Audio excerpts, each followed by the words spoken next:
पश्चिम Asia में तबाही का नया अलार्म। खार्ग आइलैंड पर अमेरिका का विनाशकारी हमला। ये तस्वीरें उसी खार्ग आइलैंड की हैं, जिस पर अमेरिका ने भीषण हमला किया है। दावा किया जा रहा है कि इस हमले में खार्ग आइलैंड पर मौजूद एक एक टारगेट को तबाह कर दिया गया। अमेरिकी सेंट्रल कमांड की तरफ से चलाए गए इस ऑपरेशन को पश्चिम एशिया में अब तक के सबसे शक्तिशाली बमबारी अभियानों में से एक बताया जा रहा है। अमेरिकी राष्ट्रपति डोनाल्ड ट्रंप ने कहा कि इस हमले में द्वीप पर मौजूद सैन्य ठिकानों को निशाना बनाया गया, जबकि तेल से जुड़े ढांचे को जानबूझकर नहीं छुआ गया। लेकिन साथ ही वॉशिंगटन ने चेतावनी भी दी है, अगर ईरान ने स्ट्रेट ऑफ हॉर्मुज से गुजरने वाले जहाजों की आवाजाही में दखल दिया तो अगला हमला और ज्यादा विनाशकारी हो सकता है।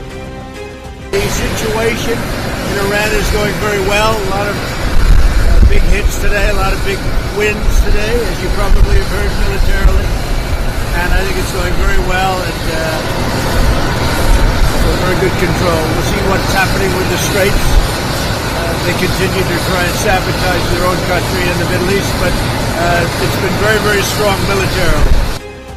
खार्ग आइलैंड पर हुआ यह हमला कोई साधारण हमला नहीं माना जा सकता, क्योंकि अमेरिका की तरफ से इसे कई खास मकसदों से टारगेट किया गया है। ये द्वीप फारस की खाड़ी में ईरान के दक्षिणी तट से लगभग 25 किलोमीटर दूर स्थित है।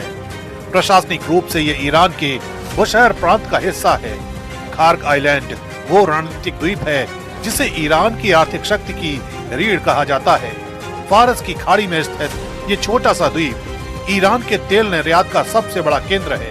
दुनिया भर के बाजारों में पहुंचने वाला ईरान का करीब 85 से 90% कच्चा तेल इसी द्वीप से होकर गुजरता है।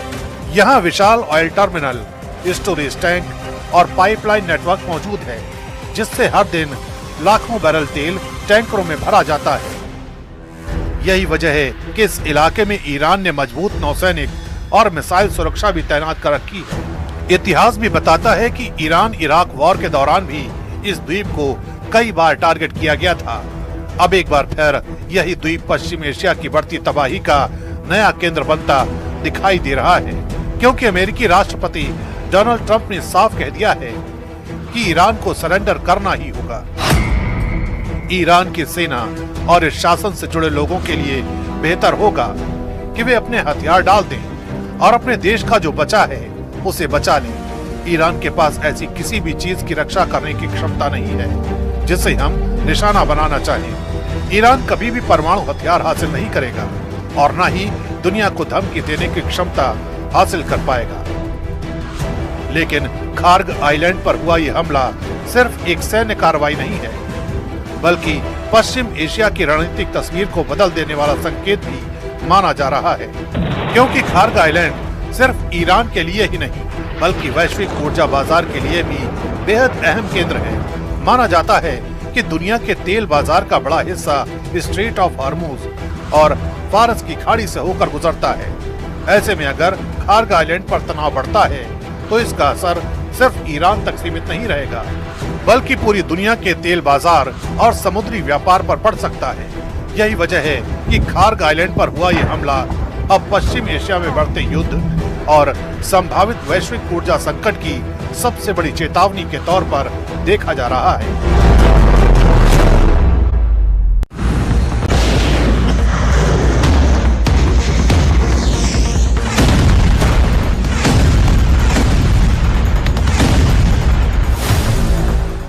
ट्रंप का रक्षा कवच बनेगा ईरानी मिसाइलों का काल।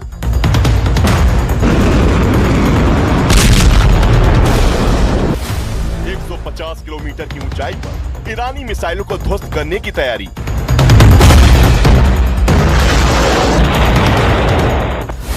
जंग के 15वें दिन डोनाल्ड ट्रंप का बिग प्लान।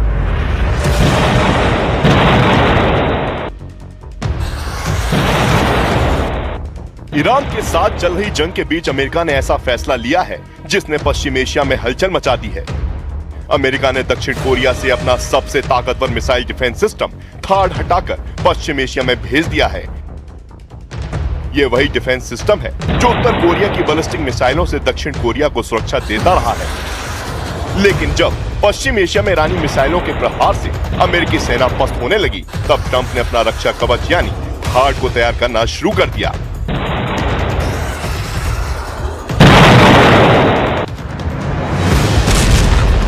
जंग के जानकारों के मुताबिक ईरान अब तक 500 से ज्यादा बैलिस्टिक मिसाइलें दाग चुका है।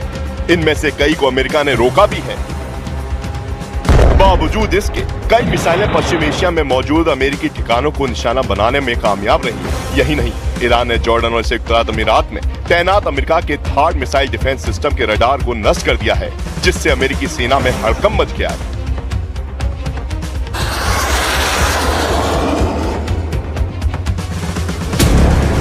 दावे के मुताबिक अमेरिका को डर लग रहा है कि पश्चिम एशिया में उसकी मिसाइल डिफेंस कैपेसिटी कमजोर पड़ सकती है।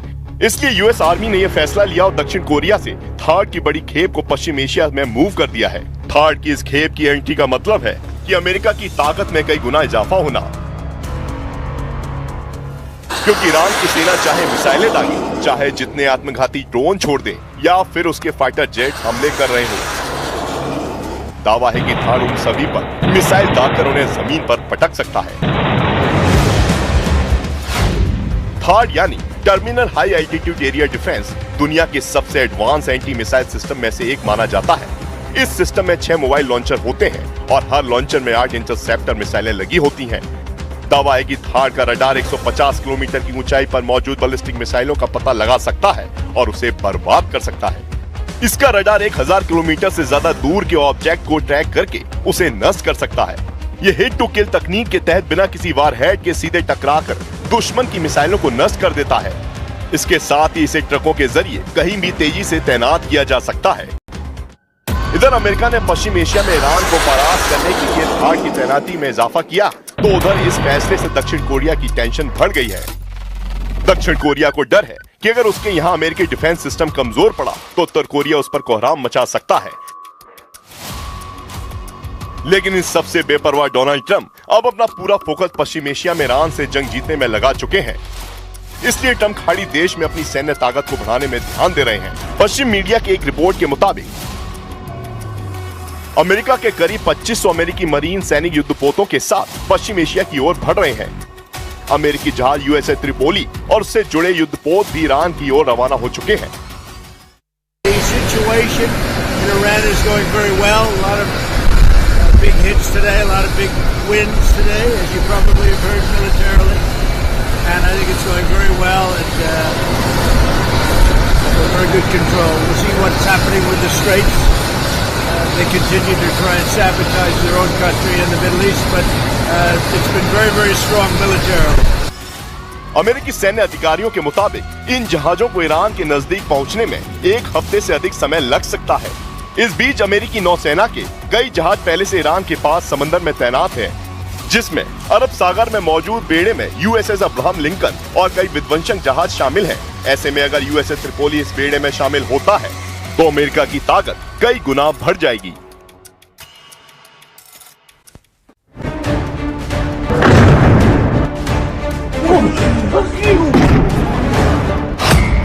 क्या जूनियर खामेनेई भी इजराइल के टारगेट पर हैं? क्या मुस्तफा खामेनेई आईडीएफ का अगला शिकार है? क्या ईरान के सुप्रीम लीडर के सर पर मौत नाच रही है? ईरान में उठे तबाही के इस नए तूफान की कहानी बताएं। उससे पहले ये तस्वीरें देखिए। तेहरान की सड़कों पर गाड़ियां गुजर रही हैं और तभी आईडीएफ का हवाई हमला होता है।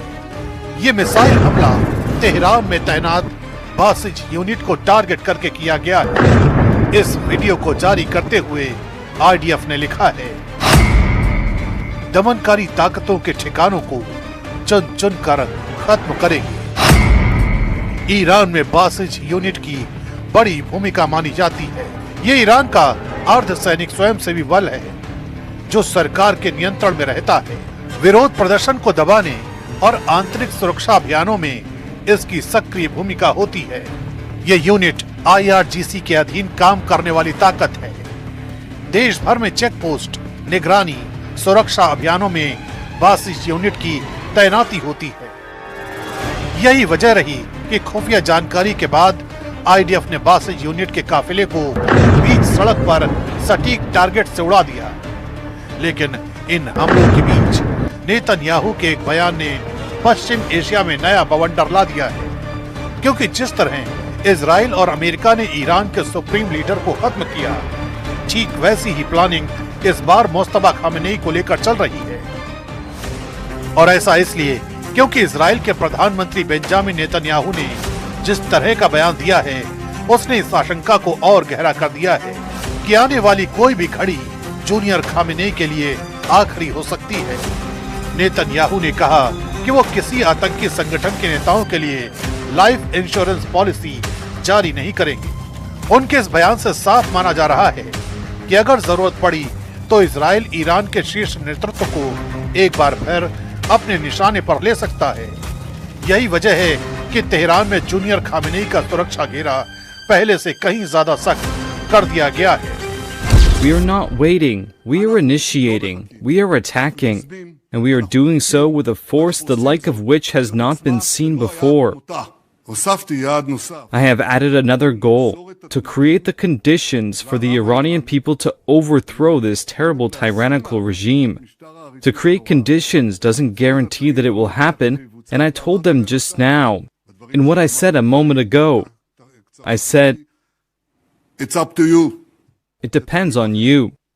I wouldn't issue life insurance policies on any of the leaders of the terrorist organizations.